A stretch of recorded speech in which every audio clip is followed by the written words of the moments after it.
Hey, good afternoon, it's Dawg. Hey, today I'm in St. Augustine, Florida.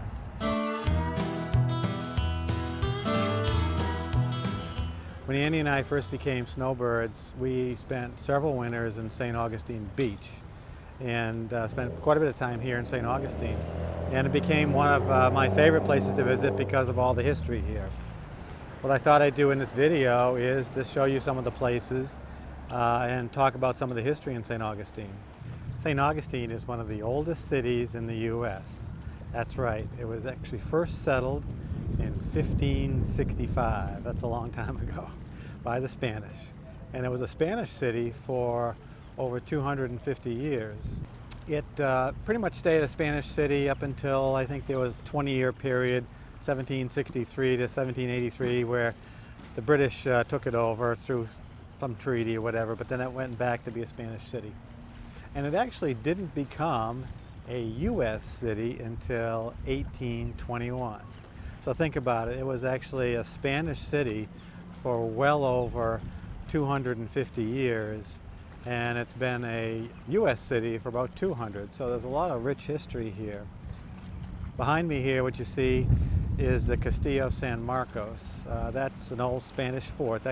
And it's now a national monument. You can go in and visit, and we'll take a walk up there. I've been in there several times.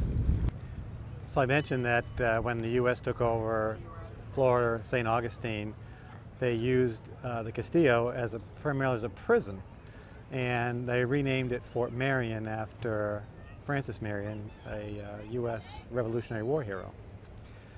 And one of the interesting things about the Castillo, when it was a prison, it was used to house Native American prisoners. But the biggest group of prisoners held here were Apaches. When Geronimo surrendered, I forget the year, 1870 something or other, his band of 491 Apaches were held prisoner here for several years. Geronimo was actually, they didn't want to keep Geronimo and a few of his leaders, so they were held in Fort Pickens near Pensacola. But 491 Apaches were held prisoner here. Most of them were women and children. There was only about 81 men, and about the balance was women and children. They did not fare well here at being held prisoner here. The climate was not conducive, and there wasn't space for everybody. So what ended up happening is they actually housed them in tents up along the ramparts there. And quite a few died here being held prisoner, but that's kind of a bit of the Castillo history you won't see or talk about here, or you'll have to go, you can look it up in the history books. Well, behind me here is one of the old gates to the city. St. Augustine used to be a walled city back in the 1600s, but this is where one of the original walls was. But also this wall kind of marks the entrance to one of the big tourist traps here in St. Augustine. This is St. George Street, and sorry for the sun, if I could block out a little bit, but we'll take a little stroll down here to St. George Street. Here's some more walking scenes of St. George Street. A lot of tourists out here today, a lot of kids. There are a lot of buses parked up at the visitor center when we parked in here, but we're on our way to have lunch. We're at the Columbia restaurant in St. Augustine to have lunch, and this restaurant's right off St. George Street, and it's a Spanish-themed restaurant, but it's real pretty inside. You can see some of the little pan around here so you can see what it's like here.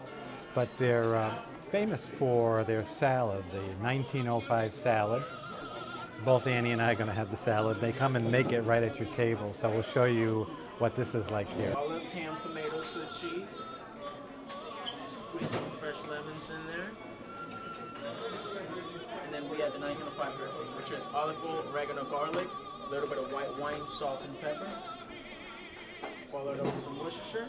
And finally, with some shredded Romano cheese. This looks delicious. This looks better. It's got shrimp on it. Same thing as shrimp. That was a great lunch at Columbia here. It's a pretty place right on St. George Street. So let's keep going and see some more of St. Augustine. Behind me here is the Cathedral of St. Augustine. Its actual name is Cathedral Basilica of St. Augustine. It's a historical Catholic church here in St. Augustine. Every time I've come here, it's been under construction. They're doing stuff inside and you can't go in, but today you can actually go and take a tour. So I'm going to walk in, see if they allow some videography inside and see what it's like in there. I'm in the Cathedral Basilica of St. Augustine. I've always wanted to come in here to see this very historic Catholic church. It's really incredible. I'm not sure if this is going to go. You can see some of the ceiling up there. Just really a special place. Definitely going to say some prayers while I'm here for people. It's just another view of the church here. These beautiful stained glass windows. Speaking kind of softly here, so but really spectacular inside here. One of the things I like about St. Augustine is the architecture.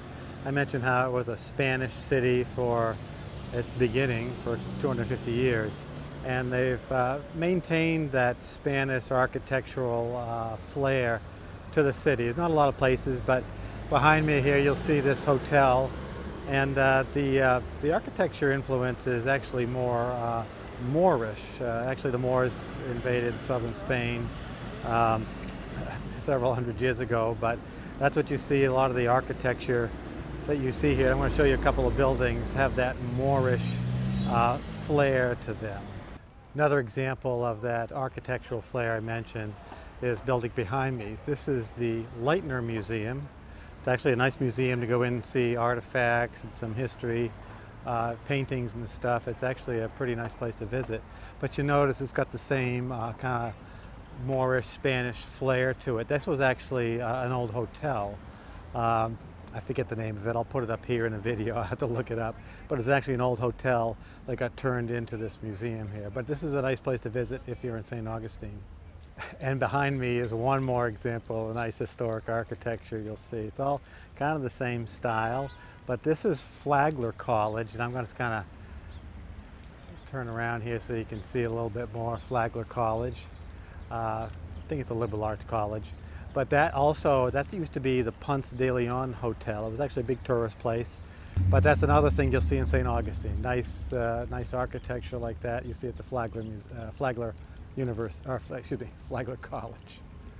Here's Henry Flagler in front of the college. Look at the entryway to this college here. This is really something. I'll take a walk in, but must have been quite a hotel in its time. Wow, look at this. I've never actually been in here before, but pretty cool. Well, that concludes my little tour of St. Augustine. There's a lot of history here. It is a very touristy place, so a lot of people just come in here, see the Castillo, walk down St. George Street, ride the trolley, whatever. But there's a lot more to here to see. Like I showed you with the cathedral, kind of interesting place to see some of the architecture, eating the food. But no, I hope you enjoyed the video. Hey, stay safe. See you on down the road.